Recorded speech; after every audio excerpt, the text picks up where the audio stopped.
So we're making this brand new beautiful dessert today. I just thought butterscotch was the perfect fall flavor to kind of move us into that caramel apple kind of phase as the weather starts getting a little bit cooler. So we're going to make a butterscotch cream pie. So let's get started. So down in the bottom of our pan, I have about 6 tablespoons of melted butter, and I'm going to add in a cup and a half of graham crackers crushed up. I'm not using any sugar. I know most of the time you see sugar in the crust, but I think it's a little bit too much, so I'm not doing that. I am adding half a teaspoon of cinnamon. So now that we have all this mixed together, and you see it doesn't make a super thick crust. You could actually do this in like an 8x8 pan, but I like this little Tupperware because I can put the lid on it and it can go straight in the fridge. There we go. We're going to move this to the side, and now we're going to work on our cream filling mixture. We're going to mix 2 packs of cream cheese, and you need it softened, but we're going to mix it a little bit to kind of help with that softening also. To our cream cheese, we're going to add a teaspoon of vanilla and 3/4 of a cup of powdered sugar. Now once you feel like this is well mixed, we're going to add in 8 ounces of Cool Whip. And you want to mix this as slow as possible. You can even fold it in by hand if you want. It will be kind of tough with all that cream cheese though. Now once this is well mixed, we're going to move it to the side and pour it over the top of our graham crackers, and then we'll get started on our next layer. Okay, so now we're on to our butterscotch layer. And if you like dishes and you like washing dishes, go ahead and wash your bowl. If not, it will be fine to use the same bowl we just used. It's not going to hurt anything for a little bit of the mixture to be in it. Now this layer is going to be super thick, and it might be a little bit hard to spread, but it will work. You got to trust the process. So we're adding in a package of butterscotch dry pudding mixture, and then we're going to pour in 2 tablespoons of heavy whipping cream. And we're just going to mix this together until it is all mixed. Like I said, it will be super thick. So I ended up adding 3 tablespoons because it just didn't come together like this with the 2 like it should.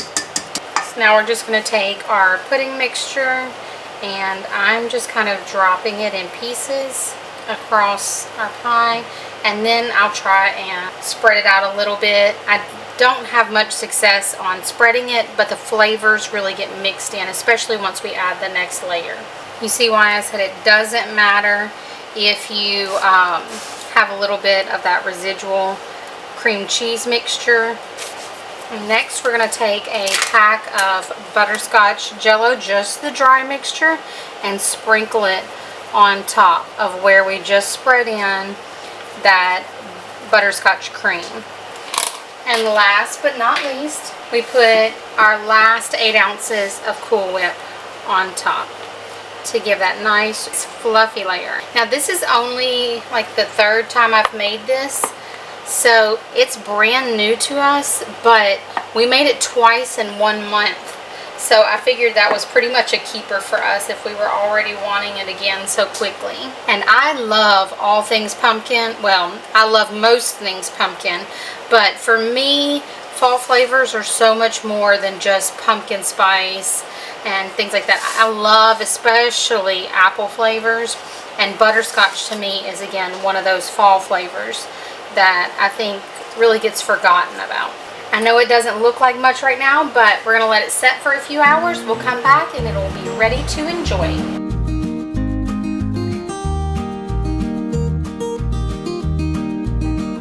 So I don't usually have major sweet cravings. I'm more of a salty girl. I love my savory, salty foods, but I've been craving coconut lately.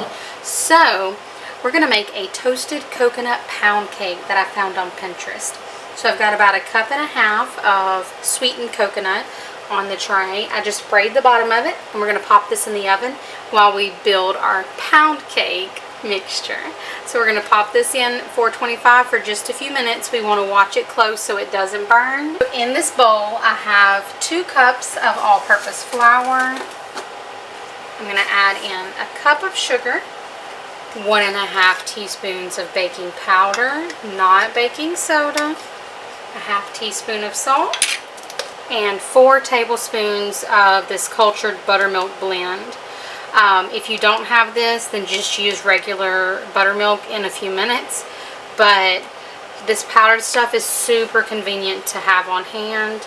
So we're going to go ahead and put it in with our dry ingredients. So we need a full cup of buttermilk, so we need 4 tablespoons of this powder. We're just going to mix this all together. And once it's well mixed, we're just going to set it to the side. Now we're switching to our mixer. We've got 3/4 of a cup of unsalted butter. Ideally, you want this softened. We're going to turn it on and let it cream. Now we're going to add in a teaspoon of vanilla and 3 large eggs. We have our toasted coconut out of the oven, and I turned the temperature down to 350. And we're going to slowly start incorporating in our flour mixture. And then, since we used the powdered buttermilk, we're going to add in a cup of water also. Last but not least, we're going to pour in our toasted coconut and just kind of fold it in and finish mixing this just until it's mixed. I don't want to use this mixer because I don't want it to break the coconut even more. It's already pretty small pieces, and I want to be able to get up everything on the bottom. I've sprayed our loaf pan and have it sitting to the side. So we're going to add in our toasted coconut. We're going to save just a little bit of it for the top, just to be pretty and really see that it's coconut. We're going to mix this around, pour it down in our pan, and pop it in the oven. It's going to go in at 350 for about an hour.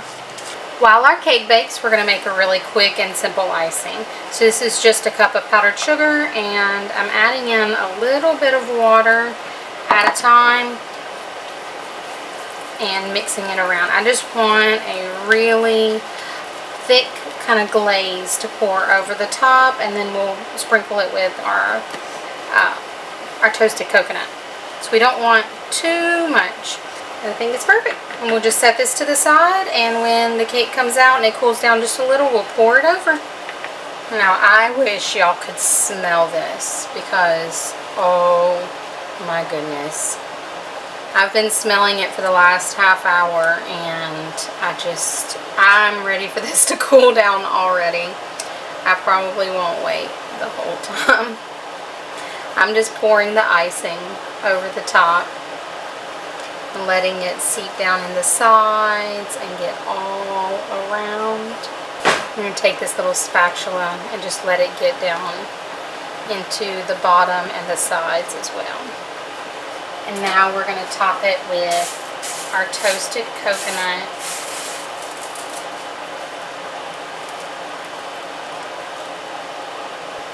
Alright, so we're going to let it cool. We'll slice into it and I'll show y'all what it looks like. Now is the moment of truth. It's not completely cooled down, so it's still piping hot, but I couldn't wait. It smells so good. With us folding the coconut in, it got all the way through. And I love that we toasted it first because it really brought out the flavor. But it's so buttery.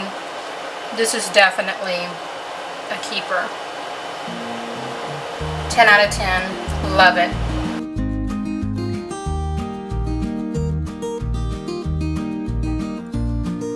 Alright y'all, so our next new dessert is going to be crumb topping pizza, which Eleanor is going to make for us today.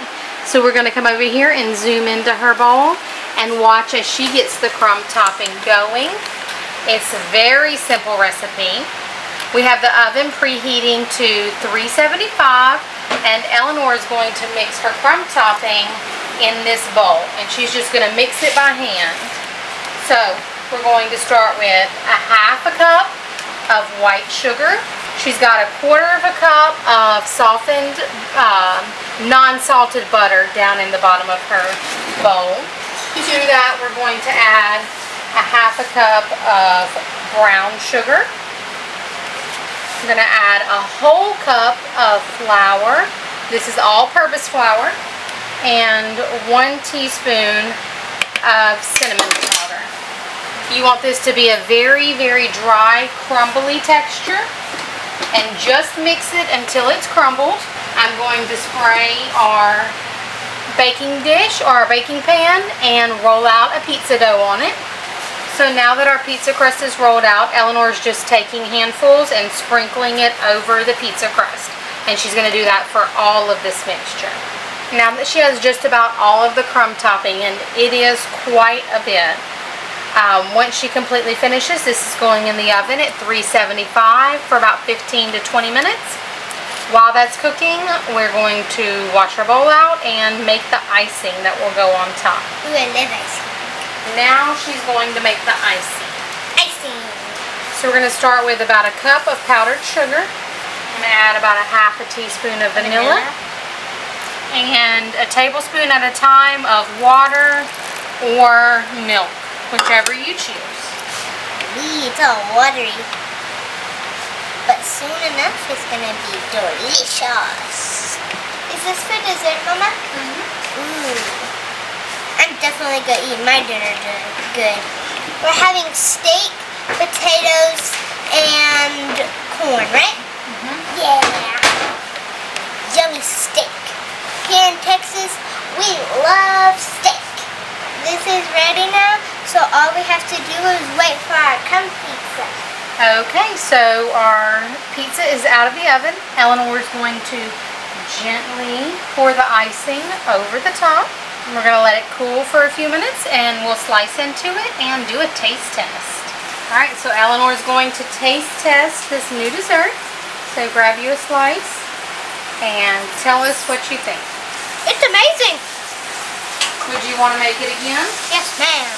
Out of 5 stars, how many does it get? It gives a 4. So what could make it perfect?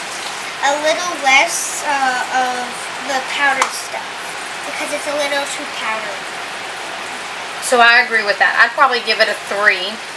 The crust is a little bit chewy, which isn't terrible. I think it needs a little bit more butter, but not bad. Definitely sugary sweet, huh? Yeah.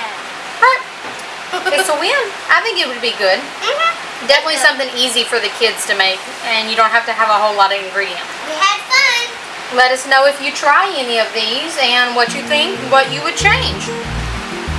Bye.